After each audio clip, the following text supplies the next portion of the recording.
Can an AI-powered flight instructor teach me to be a better pilot? AI has the potential to revolutionize the way we learn to fly, but does it really work? Let's find out. So today I am going for a little practice flight, but it's not the routine practice flight. Today is actually kind of a test flight, and there is a new piece of software that I learned about at Oshkosh called MasterPilot that kind of claims to be an AI-powered flight instructor. And so I thought I'd give it a try. I'm going to do a whole bunch of maneuvers, and then after I get down on the ground, I'm going to check the data, check the software, and see what MasterPilot thought of my flight maneuvers. So as you've probably figured out by now, I am constantly trying to become a better and safer pilot, and it's something that I promote pretty actively through the COPA organization. But today, I'm trying out this new software. I've not really used it before myself, so when I saw it, I was intrigued, and I thought I'd give it a shot.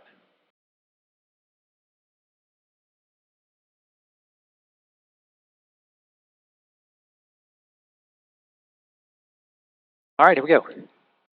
Spruce Creek, Blue Cirrus, 7 Tango Juliet, taking active 24, creek departure to the shoreline. Spruce Creek. And here we go.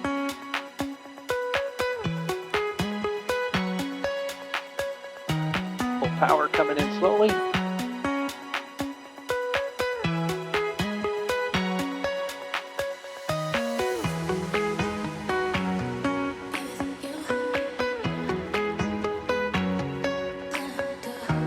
'77 rotate.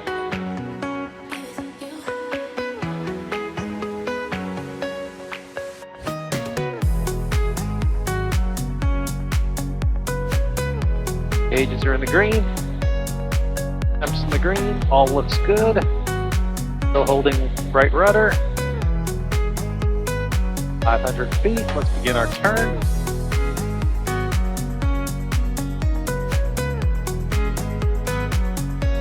Spark climb going. We're going to go to the shoreline and avoid Daytona's class Charlie and New Smyrna's class Delta. Right between them. So, my perspective was that takeoff felt pretty good. When we get on the ground, we're going to analyze the data and see what the flight instructor says. And today I'm going to do a couple of basic maneuvers, maybe some steep turns, and a couple others. We'll see what I feel like. And this airspace we're heading toward is an alert area from surface to 4,000. Alert areas are not prohibited. They are areas that you have to be cautious because there's an extensive amount of flight training going on. And since we're going to be doing a bunch of flight training maneuvers, I thought it would be a good place for us to go to. Looks like there's one plane in the practice area already. We'll see where he's going. Try to stay out of his way. All right, so the first maneuver I'm going to try to do, and darn, there's a plane right there. All right, he's behind us. There we go. That traffic's out of our way. He's behind us. Now, all right, so we are at 2,200 feet. So what I'm going to do now is I'm going to try to do a left 360. I got to see where that guy is. Yeah, he's gone. Okay. So here we go. Heading 180, and now we're going to begin our left 360. We're at 45 degrees of bank. We're going to try to hold that bank, and we're going to try to hold this altitude. We're going to try to keep the turn coordinated. We're going to go all the way around. Got a little extra back pressure. I added a little back trim so the plane kind of flies itself. Everything looks good.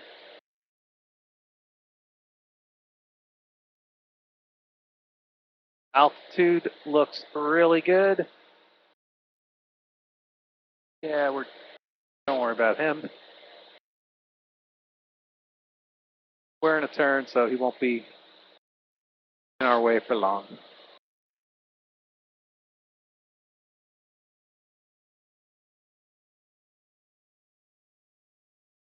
And Roll out here at 180 again.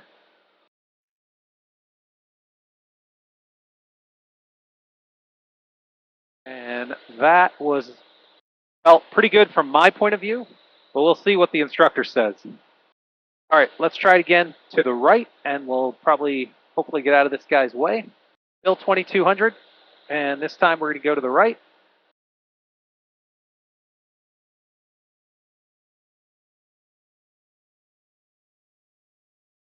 We're holding 45 degrees bank.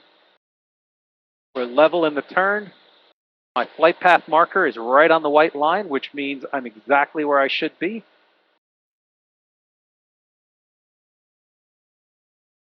There we go.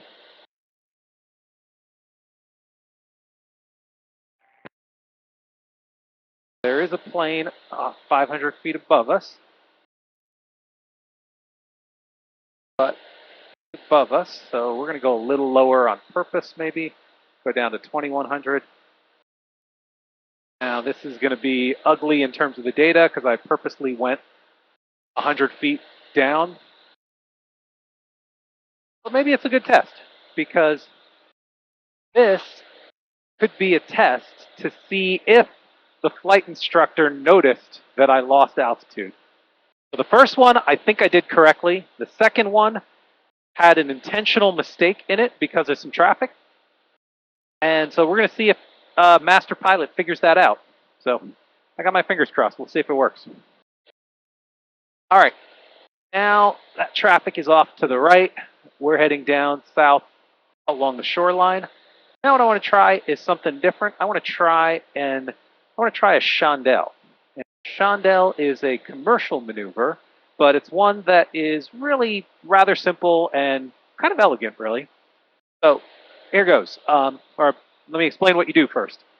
So to do a Chandelle, the purpose of a Chandelle is to do a maximum performance climbing 180. And the scenario where this is valuable is if you're flying sort of in the mountains and you're heading toward a canyon and you realize, uh-oh, I'm not going to clear the ridge of the canyon in front of me. So you got to make a quick 180 and climb as quick as you can. So that's the basic purpose of a Chandelle. And to do it, what we do is we put in about 30 degrees of bank. We increase the pitch gradually until we're at the 90-degree point. And by then, we should be at 30 degrees of bank. And at that point, we want to release the bank, but hold the pitch. And the plane should be getting closer and closer to a stall position when you finish. And in theory, you should have gained a good amount of altitude. So we're starting at 2100. Let's see how much altitude we can gain. So here goes. So right turn, 30 degrees coordinated bank. We're pitching up, up, up. We're going to hold our rudder to keep it coordinated. Here's our 90-degree point. Now at this point, we're going to slowly start reducing the bank and get it back. And keep holding our pitch where it was. And we gained about 500 feet during that maneuver, which feels pretty good. But we didn't do exactly 180 degrees, so I'm going to fix that a little bit. So that was an effective maneuver, but it was a little sloppy. My rollout was a little too early, but I did gain a good amount of altitude, and my bank angle and coordination seemed correct. So that's what I think happened. And that's the amazing part about all this data in the cockpit. Whatever you think happened in a given flight kind of doesn't matter. What really matters is what truly happened. And you can only tell that from the data on the ground. So let's go home and go check this out. All right, the plane is tucked away in the hangar, and now it is time to debrief. All right, now, we don't use the flight sim, rather, we just use the iPad. And the MasterPilot application is actually an iOS app that gets its data from the same data log that's in the plane that I've used in some of my other videos. Recently, I've started using the AirSync product, which takes the data file automatically as soon as I shut down the engine and puts it up into the cloud and then pushes it down into the MasterPilot app. You don't have to use AirSync, you could do it manually with the cards, but I find since I'm getting into this whole data analysis thing, I found AirSync to be a very useful tool for that. So now, let's get into the app. So when we launch MasterPilot, what you'll notice is that there's a tile for every single flight, and it tells you the tail number and where it got it. So in this example, we're going to look at this flight from August 20, and this flight, you can see that the software breaks down the flight into all of the different components. So you see taxi, takeoff, traffic pattern 1, steep turn 1, steep turn 2, and then the traffic pattern on the way back and the landing. First thing I notice here is that I did a Chandelle after the second steep turn, which it did not pick up as a maneuver. That may have been because I didn't finish the maneuver well enough for it to recognize that it was a Chandelle. Maybe we'll try that again and see how it goes on another flight.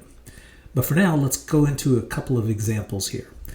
Each section, each maneuver, the MasterPilot software has an AI-generated overview of the maneuver. So here you see I've gone into the taxi section of the flight, and the AI-generated overview says the taxi maneuver was executed with some areas that need improvement, and I can automatically see on the top of the screen here that the taxi speed was 18 knots. On a Cirrus, you're really supposed to be taxiing at 15 knots, and so that's probably the main reason. So in addition to the summary generated by the AI, it also gives you tactical recommendations of what you should do. So here, the first thing it says is ground speed control. Aim to maintain a consistent ground speed under 15 knots during taxi. Use your throttle control primarily and minimize the use of brakes. So clearly, because I was taxiing at 18 knots, that's why that's the first recommendation. The other thing is that I must not have been exactly on center line, so that's why it's talking about directional control and situational awareness. So this is all very good, useful suggestions. And what you can do here is you can actually run through an animated version of the maneuver, or you can just read the AI feedback and the tactical recommendations. So now let's go back and take a look at the first steep turn. And here again, you'll notice the debrief has got a green circle, which means that this maneuver was done sufficiently well to meet ACS standards. If something is yellow, like the second steep turn, it means it was not good enough to pass ACS standards. And if you had done that on a check ride, it would not have been a pass. So let's take a look at the first one. So here again, let's take a look at the AI overview. It says the steep turn maneuver was executed with some deviations from the ideal parameters. This is kind of a common AI-generated opening line. It quite often shows that it's not ideal, but it shows you all the data points that led to those conclusions, and it will even tell you the feedback and the recommendations of what to do about it. So this is pretty cool.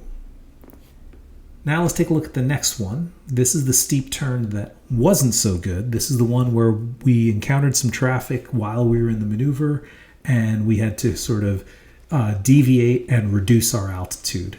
So this would not have passed in a check ride, but it was kind of a good experiment to see if the software picked it up. Here again, it tells you that we were deviating from ideal parameters, and it tells you the recommendations. Number one recommendation here is altitude control. For ACS standards, you've got to be within 100 feet of the entry altitude, which we clearly were not. So this gives you an idea of what you can do. It does the same thing for every single component of the flight. The other thing that it does, which is also kind of interesting, it gives you a dashboard and evaluates all of your flights. So I haven't put all my flights into this software yet. I've uploaded probably a dozen or so flights. And so based on its rankings of my real flight, you can see the ones that are green kind of met the criteria. And obviously, my taxiing is something that it doesn't like. It seems to think I taxi too fast. And some of these other maneuvers down here, I have not done yet on a flight that MasterPilot has evaluated. So right now, as it stands, the software categorizes me as an advanced pilot. But now this dashboard has kind of got me thinking about it. And now I'm going to try to fly some flights to get beyond the advanced rating and see whatever the next rating is. Hope this was helpful. If you enjoyed this content, be sure to like this video, share it with your friends, and subscribe to the channel so you don't miss any of my new releases.